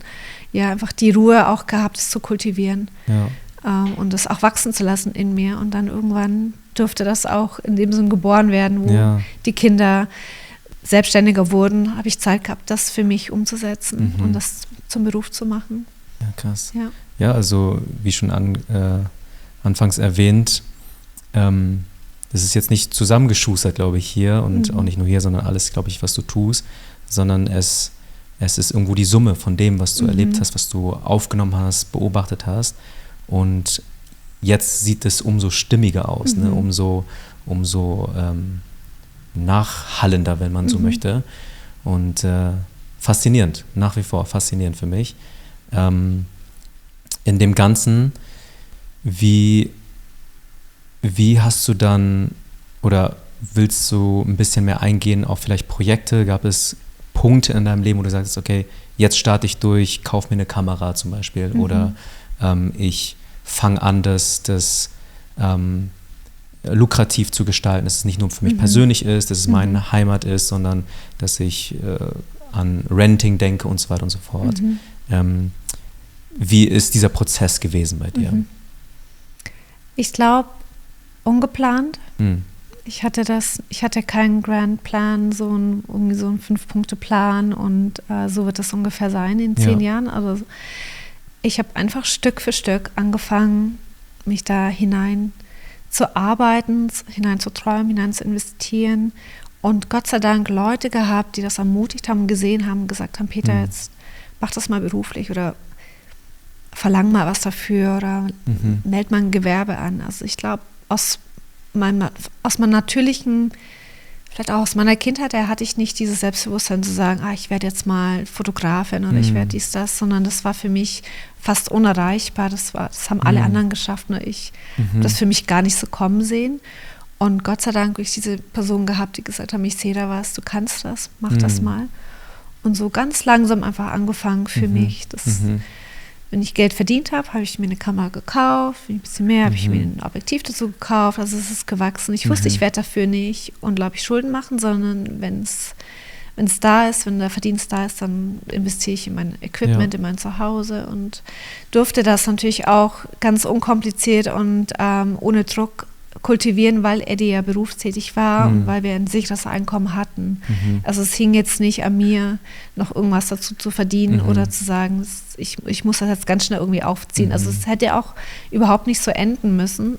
Ich war einfach entspannt und die Entspanntheit hat mir geholfen, auch kreativ zu sein und rückblickend kann ich einfach nur staunen. Jetzt bin ich seit 12 Jahren in diesem Business, was ich erlebt habe, wo ich war, wo ich hingereist bin, was ich für Kunden habe. Immer wieder Aufträge bekommen, wo ich dachte, krass, jetzt fliegen die Models ein von überall her und das ist eine richtig tolle Produktion. Ich führe jetzt die Fotografie aus und es liegt jetzt alles an meinem Können und wieder, Gott sei Dank kann ich beten und jedes Projekt in Gottes Hand legen und sagen, ich brauche jetzt Kreativität, ich brauche jetzt technisches Verständnis und Gott hat sich immer gnädig erwiesen. Ja, krass. Und es hat alles immer gut geklappt. Was ist die vielleicht überforderndste Situation gewesen in diesem Werdegang, was jetzt ein Projekt betrifft? Und wie bist du da in dieser Situation umgegangen? Eine überfordernde Situation hatte ich, glaube ich, mal vor 4-5 Jahren, als ich einen technischen Fehler gemacht habe in der Kameraeinstellung. Und hinterher dachte, okay, was das Schlimmste, was passieren kann, ich muss das ganze Shooting neu machen und alle neu bezahlen und oder beziehungsweise verdienen nichts und muss die Flüge nochmal bezahlen. Da ist mir dann schon das Herz in die Hose gerutscht. Ja. Aber zum Glück konnten wir das alles retten und es war gar nicht so schlimm, wie ich dachte, aber das hat mir eine Heide Angst gemacht. Erst mal im ersten Moment rutscht dir dein Herz in die Hose und denkst, ich habe eine Einstellung verpasst und das nicht scharf geworden oder so. Aber ich glaube immer wieder diese Last, das hängt so ein bisschen an mir jetzt, dass dieser Tag gelingt. Und gleichzeitig zu wissen, es ist nur Fotografie. Ich mache kein Brain Surgery, es ist nichts. Es ist, weißt du, in dem Sinn kein Leben und Tod von mir abhängig, es ist nur kreativ. Und natürlich wirst du den besten Job machen und das schönste Ergebnis, aber gleichzeitig dich immer wieder zu erinnern, gib dein Bestes und mach mal eine Pause und trink mal selber was und komm mal runter und es wird schon gelingen. Und mich auch nicht verrückt zu machen. Ich versuche mich nicht so verrückt zu machen. Genau, sondern einfach darauf zu vertrauen, dass es klappt. Bist du ein verkopfter Mensch? Ich weiß gar nicht. Ich glaube schon, so dazwischen. Nicht übermäßig, aber ich bin schon ein Denker, Ja. Okay. Was hilft dir denn abzuschalten? Schlafen. Ich schlafe viel. Sehr wichtig, ja. Du schläfst viel, was bedeutet das? Also ich gehe auch mal früher ins Bett oder früher habe ich öfters mal einen Mittagsschlaf gebraucht, einfach mal Kopf ausschalten. Ja. Genau. Okay. Hast du da eine Zeit, die du versuchst einzuhalten, dass du immer auf deine 8-9 Stunden kommst? Ja, ich versuche das, definitiv. Okay. Und mir hilft die Selbstständigkeit unglaublich. Ich muss nicht um 8 irgendwo im Büro sein. Ich kann auch mal ausschlafen und meinen Tag so zu gestalten. Ja. Was ich definitiv versuche die letzten Jahre, ist, meine Vormittage freizuhalten. Dass ich habe keinen Druck, den Computer hochzufahren um 10 Uhr morgens. Ich arbeite aber auch mal bis 21 Uhr abends. Also ich bin da ich schaue mal, wie es mir geht. Ja. Und wenn ich 2 Tage nichts tue, tue ich 2 Tage nichts. Ich mache mir da keinen Stress mit irgendwas. Und meine Morgende sind entspannt. Ich verbringe viel Zeit im Gebet. Ich möchte mindestens 1-2 Stunden am Tag im Gebet verbringen. Eine Stunde morgens, Stunde abends. Ja. Das hilft mir runterzukommen. Ich schreibe Sachen nieder. Ich schreibe Sachen auf. Ich lese viel. Das hilft mir. Es hilft mir wirklich, in meinem Schlafzimmer eine Ecke für mich einzurichten, zu sitzen mit meinen Büchern, meiner Bibel und einfach nur da zu sein in Gottes Gegenwart und zu connecten. Meinen Secret Place zu connecten und zu sagen, alles wird gut, alles ist gut. Und Gott zu genießen in dem Moment, mich nicht verrückt zu machen. Wow. Würdest du sagen, bist du gerade in so einem Sweet Spot unterwegs? Ja, Dinge laufen, du hast eine gewisse Art und Weise zu dir gefunden, du weißt, wo du energetisch drauf oder wie du energetisch drauf bist, wo du auftanken musst, wo du abschalten kannst, wo du richtig reinbutterst und produktiv bist. Glaubst du bist in einem Sweet Spot? Ich glaube schon.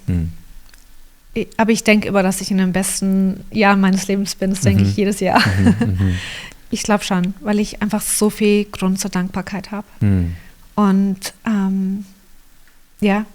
definitiv. Es läuft nicht alles immer rund. Ja. Aber ich finde immer, wenn das meiste rund läuft, dann kann man immer ein Thema mal haben, wo man sagt, da geht man noch mal ein bisschen. Es steht im Verhältnis. Genau, steht im Verhältnis. Und ich habe nicht den Anspruch, dass alles gut läuft. Also ich weiß, das Leben ist so wankelhaft in dem Sinne, es kann jederzeit alles passieren. Deswegen bin ich dankbar für das, was gut läuft und nehme wirklich alles leicht. Ich halte alles leicht in meiner Hand. Selbst unser Zuhause, weißt du, ich denke mir dann, hier werden noch viele andere Familien eines Tages leben. Das Zuhause lebt länger als ich auf dieser Welt und deswegen, ich versuche nichts krampfhaft festzuhalten und Leute sagen immer, was ist dein Ehetipp? Sag ich, einfach nett sein zueinander. Ich meine, es ist nicht so kompliziert. Ja, das ist ein guter, den merke ich. Einfach nett sein und dankbar sein und ein offenes Haus haben und die Beziehungen mehr schätzen, als was ich verdiene oder auf dem Konto habe oder was ich mir kaufen möchte. Ich lebe schon gerne im Moment. Ich liebe es, wenn Leute hier in unserem Zuhause sind, wenn sie uns besuchen. Wir hatten jetzt gerade jemand 4 Monate bei uns wohnen. Das war eine richtig schöne Zeit für uns und das genieße ich. Das ist definitiv mein Sweet Spot. Beruflich läuft es gut. Da bin ich aber auch jedes Jahr überrascht. Ich bin so überrascht für all die Anfragen, die jedes Jahr kommen. Weil ich mir denke, keine Ahnung, wie die mich finden. Es läuft. Ja, es ist wirklich viel auch wirklich Gottes Geschenk, Gottes Gnade. Und gleichzeitig, du hast ja beim Intro erwähnt, wir haben eine Kirche gestartet vor 1,5 Jahren in der Innenstadt Kemptens. Das ist eine riesen Herausforderung. Und das hat auch diesen Sommer viel Kraft gekostet, diese Verantwortung zu tragen, die langen Stunden in Seelsorge, in Gebet. Du bist ja immer vor Ort, 3-4 Mal die Woche. Das nimmt natürlich sehr viel in Anspruch von uns, aber es ist auch unglaublich schön und belohnend und sinngebend und genau das, wofür mein Herz schlägt, ist, diese Menschen zu erreichen in unserer Stadt. Und gestern war eine Kundin zum Porträtshooting hier. Wir durften, also die Stylistin und ich, über unseren Glauben sprechen. Wir durften für die Kundin noch beten. Also auch Beruf und Glauben zu vereinen und zu sagen, ich lebe das überall, wo ich bin. Bin ich das. Und ja, das gibt mir wieder Kraft, aber es fordert auch ganz viel. Wenn ich nicht diese Zeit mit Gott im Gebet hätte, würde ich das auch nicht so schaffen. Aber immer wieder bei ihm zu sein und da auch. Er ist ja meine Kraft. Und ich will auch, das habe ich wirklich gelernt, ich habe keine Lust, irgendwas aus eigener Kraft zu stemmen. Das ist zu anstrengend. Leben in eigener Kraft ist viel zu anstrengend. Lieber angeschlossen zu sein an der Energiequelle, Absolut. An der Lebensquelle. Gott ist meine Kraft. Er ist mein Leben. Und ich möchte so viel machen, wie er mir gibt an dem Tag. Und nicht aus eigener Kraft irgendwas stemmen. Das schaffe ich gar nicht. Genial. Ja, ist die Summe, ne, wie du sagst, von vielen Dingen, die zusammenkommen, auch wenn es herausfordernde Aspekte gibt in dem Ganzen, oder was heißt auch, es ist Teil davon. Und dann zu sagen, okay, trotzdem darf man in dem Ganzen dann wissen, irgendwo ist da der Sweet Spot da. Und wenn man, wie du sagst, die Sachen nicht zu krampfhaft versucht festzuhalten und zu kontrollieren, sondern im Vertrauen sein Bestes gibt, dann glaube ich, kann es nur in die richtige Richtung laufen. Und dann kommen die Dinge auch zurück. Und wenn sie zurückkommen, bist du ja sowieso in dieser Haltung schon, ich bin aber auch da, um wieder zurückzugeben. Und es ist ein guter Kreislauf, ein segensgebender oder kreierender Kreislauf. Voll schön zu hören. Du hast ja hier dein Heim und das Studio wertvoll genannt. Wertvoll Home Studio, und auch deine Fotografie heißt wertvoll Fotografie, glaube ich. Ne? Ich glaube, oder der Name ist irgendwo Programm schon an der Stelle. Aber magst du uns vielleicht da reinnehmen in die Namensfindung, beziehungsweise was die Bedeutung dahinter sein soll? Weil ich glaube, es geht eben dann doch nicht nur um Fotografie oder um irgendwie ein Shooting, sondern da ist, glaube ich, mehr dahinter, oder? Wertvoll natürlich, weil die Dinge mir wertvoll sind, die Personen, die Menschen, die in mein Leben kommen, die Arbeit mir wertvoll ist, das Leben wertvoll ist. Und ich glaube, meine Freundin hat sogar meine Freundin hat gesagt, wenn du das schon so beschreibst, dann nenn es doch gleich wertvoll. Also die hat dann eigentlich mir auf die Idee gebracht. Ich dachte, ja, wie könnte man das nennen? Ich wollte es jetzt nicht Petra Reger fotografieren. Ich wollte, glaube meinen Namen gar nicht so öffentlich irgendwo haben, auch vielleicht sogar aus der Angst heraus, was wenn ich in 4 Jahren sagen muss, hat nicht geklappt, sondern einfach sagen, okay, wie könnte ich das nennen? Und wertvoll ist wirklich Programm geworden bei uns, voll interessant, und glaube ich, der Name bleibt uns auch eine Zeit lang noch.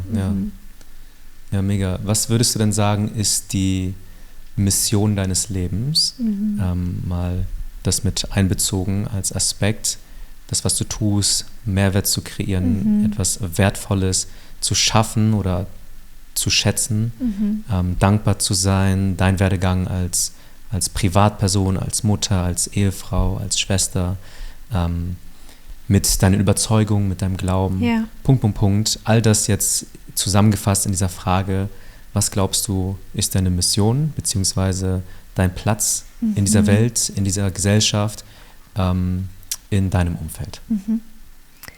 Ich glaube, Jesus macht das sehr deutlich, indem er sagt, Gott zu lieben von ganzem Herzen und seinen Nächsten zu lieben.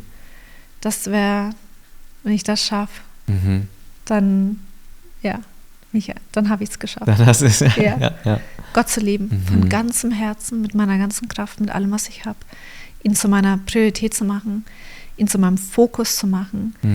Und daraus fließt alles andere. Und ich glaube, das ist, wenn wir von Erfolg sprechen, der Erfolg meines Lebens ist, ich habe mich mit 16 bekehrt, ich habe mich taufen lassen, ich habe einen göttlichen Mann geheiratet, einen Mann nach Gottes Herzen.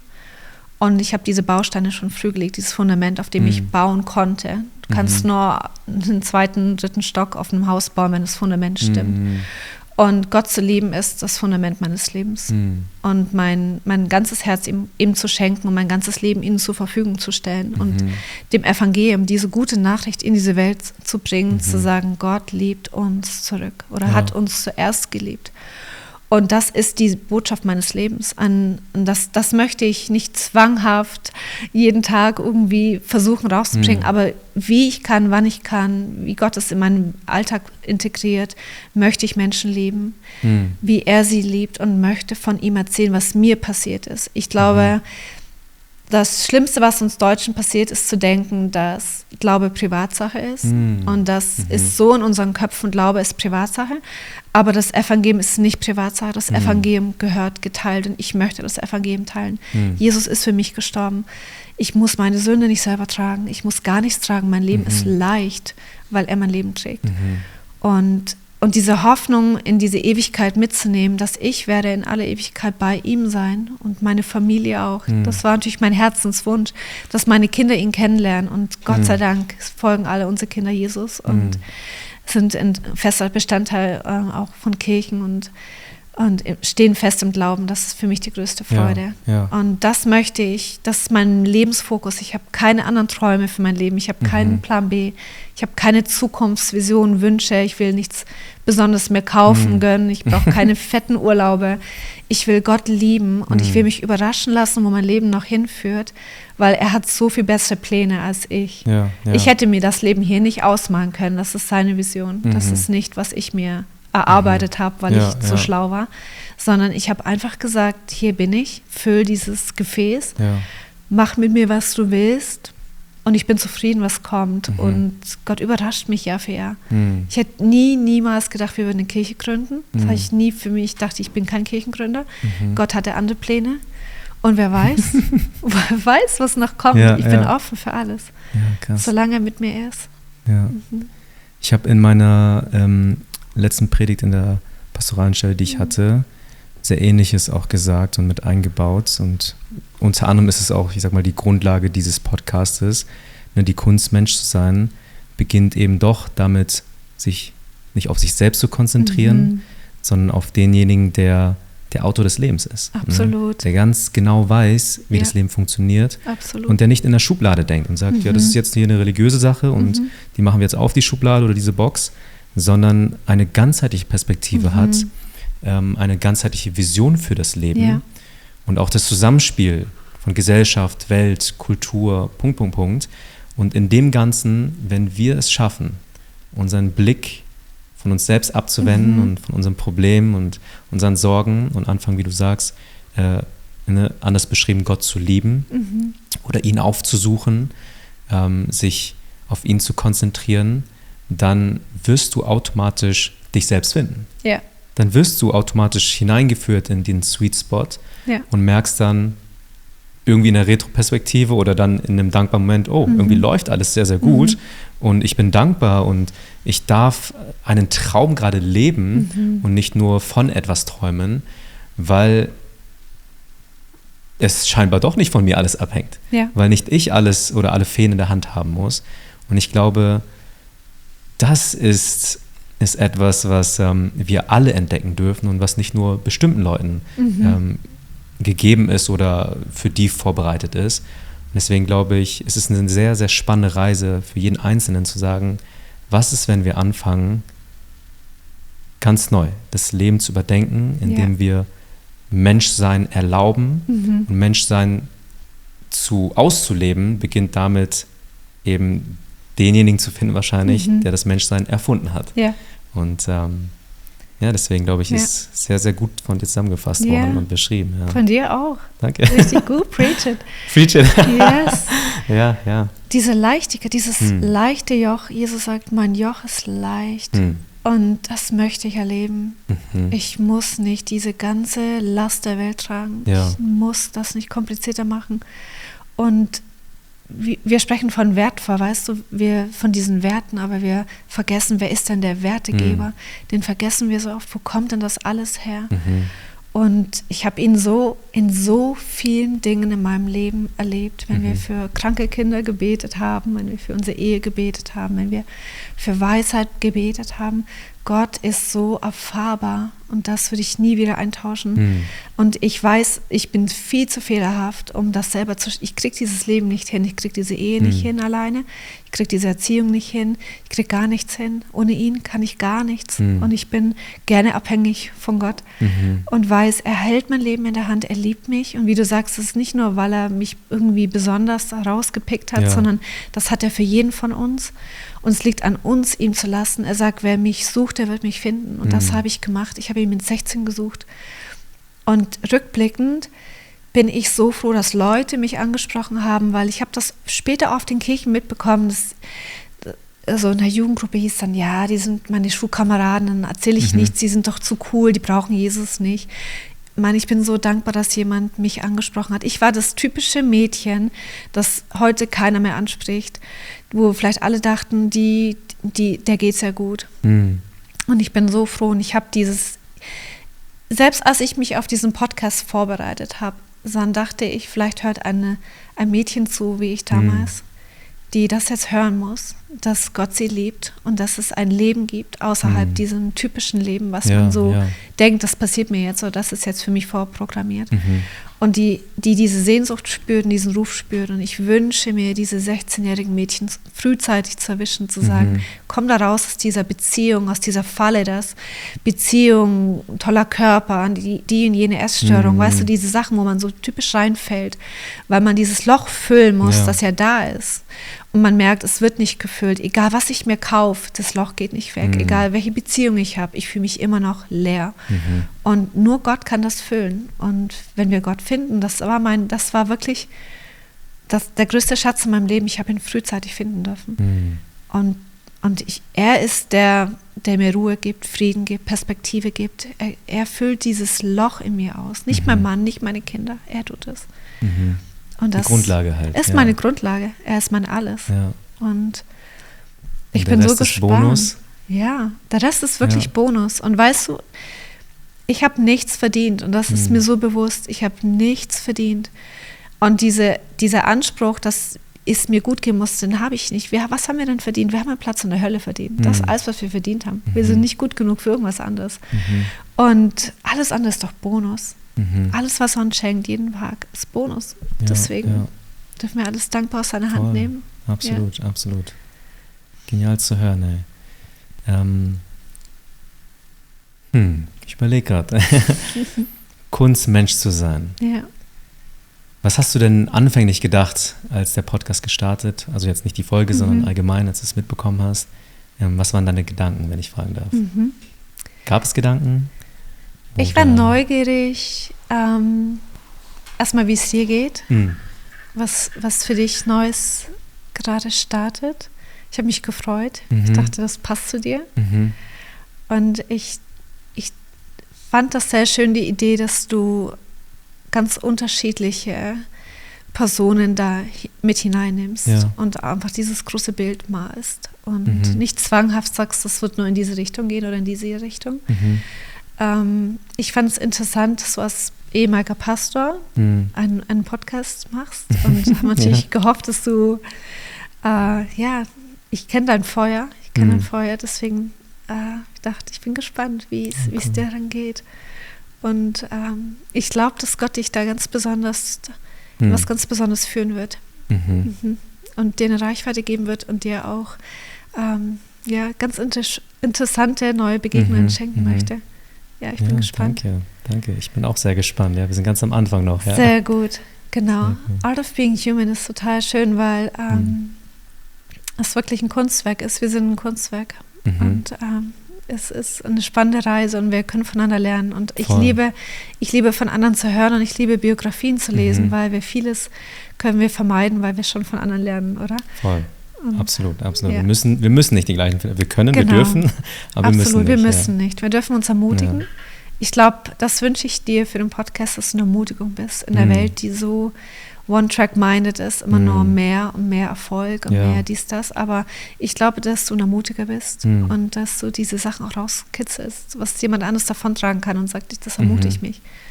Es gibt mehr. Danke. Nehme ich mir sehr gerne zu Herzen. Und ist auch irgendwo der Wunsch in dem Ganzen gewesen, ein Gespräch, eine Konversation zu beginnen, die Teil der größeren Konversation ist und nicht irgendwo nur eine Nische bedient, sondern ich glaube, wir alle haben was zu sagen und jetzt eine Plattform zu finden, um das zu vereinen und so ein bisschen zu kanalisieren, glaube ich, das war der Wunsch dabei. Ich weiß nicht, ob du John Makoma kennst. Ich bin sehr inspiriert worden von dem einen Buch, The Garden City heißt es, glaube ich. Ja, ich glaube, Eddie hast es gerade gelesen. Ja. Echt? Ich habe es noch nicht gelesen. Ich glaube, dass Eddie und ich sind auf einer guten Wellenlänge. Wir haben vorhin schon auch über Podcasts geredet und so. Aber genau, dieser Gedanke von, jeder ist individuell irgendwo beschenkt worden mit einer Begabung, mit einer Persönlichkeit. Ja.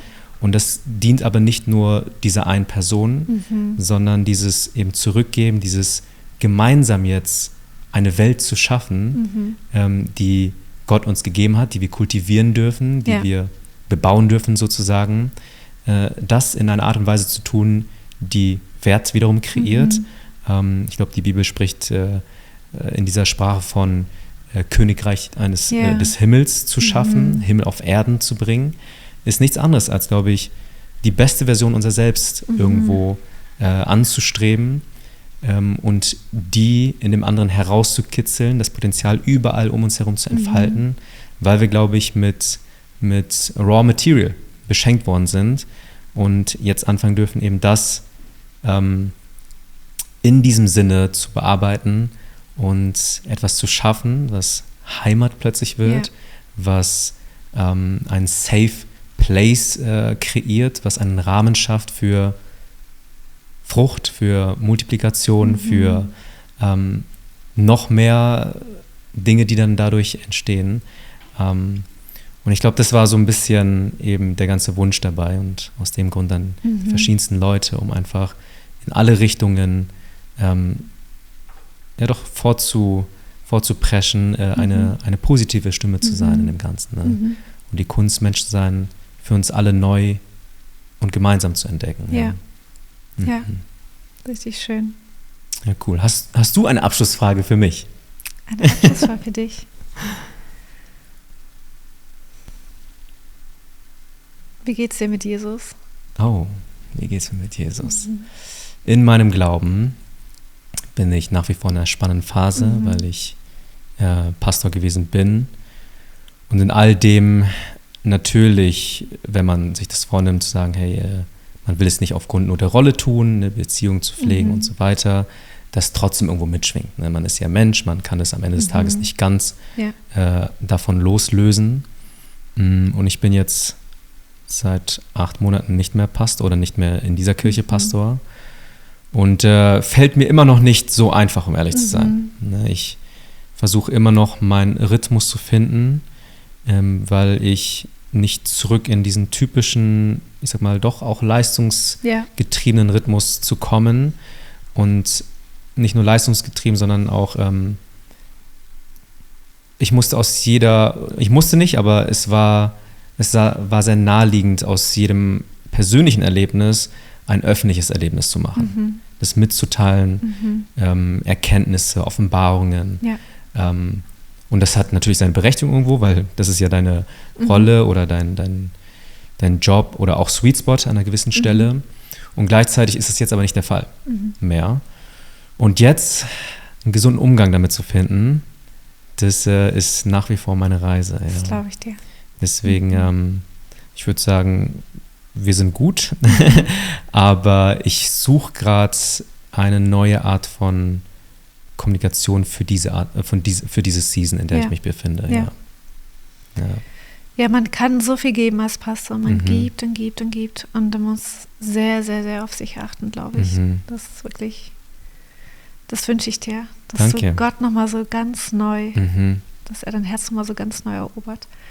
Und dass du zur Ruhe kommst und dass du auch das ernten darfst, was du gesät hast. Das, glaube ich, will er dir auch geben. Ja, vielen Dank. Wie gesagt, ich merke es schon, weil sich was Neues anbahnt und mit dem Podcast, glaube ich, ein neues Kapitel mit markiert worden ist. Und ergo auch die ganzen Gäste, ne, die hat man davor ja nie gesehen so, oder diese Verbindung, die war ja nicht öffentlich. Und jetzt Stück für Stück, glaube ich, werden sie sichtbar. Und ich freue mich immer riesig drauf und ich bin mir sicher und ich bekomme auch schon sehr viel gutes Feedback, dass das eben Mehrwert kreiert bei Menschen, wenn sie reinhören und dass Leute gespannt sind auf die kommenden Folgen und schon jetzt hochbegeistert sind von dem Ganzen, wo ich sage, wow, habe ich irgendwie nicht unbedingt erwartet. Ich dachte, das muss ich langsam aufbauen und doch ist hier und dort ein Meilenstein schon zu verzeichnen und das ist einfach sehr schön als Bestätigung. Und gleichzeitig bin ich gewillt, für the long haul drin zu bleiben und das auch so anzupacken. Ja. Richtig schön. Cool. Also Petra, ich würde sagen, es war ein geniales Gespräch. Dankeschön. Extrem viel, was du von dir preisgegeben hast und wo du sehr tief einblicken lassen hast. Und ich glaube, dass es, wie gesagt, Menschen inspirieren wird. Ich glaube, wie du auch meintest, dass viele junge Mädels und Frauen sehr, sehr ermutigt rausgehen werden, einfach weil sie deine Story jetzt gehört haben. Und wenn sie sich in einem ähnlichen Umfeld gerade bewegen oder bewegt haben, dass es Hoffnung gibt. Ja. Und dass nicht alles immer von der Vergangenheit bestimmend und abhängig sein muss, sondern dass es eine gute Zukunft geben kann, Absolut. Weil es einen guten Gott, glaube ich, gibt. Absolut. Und aus diesem Grund, vielen, vielen Dank für dieses Gespräch. Sehr gerne. Danke dir. Vielen Dank für deine Zeit. Richtig das hat mich sehr gefreut und komm bald wieder. Werde ich, wenn du aus dem Urlaub zurück bist. Genau. Viel Spaß im Urlaub. Dankeschön. Wohin fliegt ihr? Wir gehen nach Amsterdam. Stimmt, Amsterdam war es, ja. Genau. Ja, sehr, sehr schön. Ich hoffe, cool. Wir sehen uns bald. Yes. Danke dir. Genau, also vielen Dank fürs Zuhören, liebe Zuhörer und Zuhörerinnen. Gerne abonnieren, wenn ihr mögt. Wenn euch das Gespräch gefallen hat, gerne Feedback hinterlassen, kommentieren. Ich werde es an die Petra weiterleiten, wenn ihr sie genau nochmal direkt ansprechen wollt oder was Tolles zurücklassen wollt. Von daher, ich hoffe, es hat euch gefallen und bis zum nächsten Mal. Tschüssi.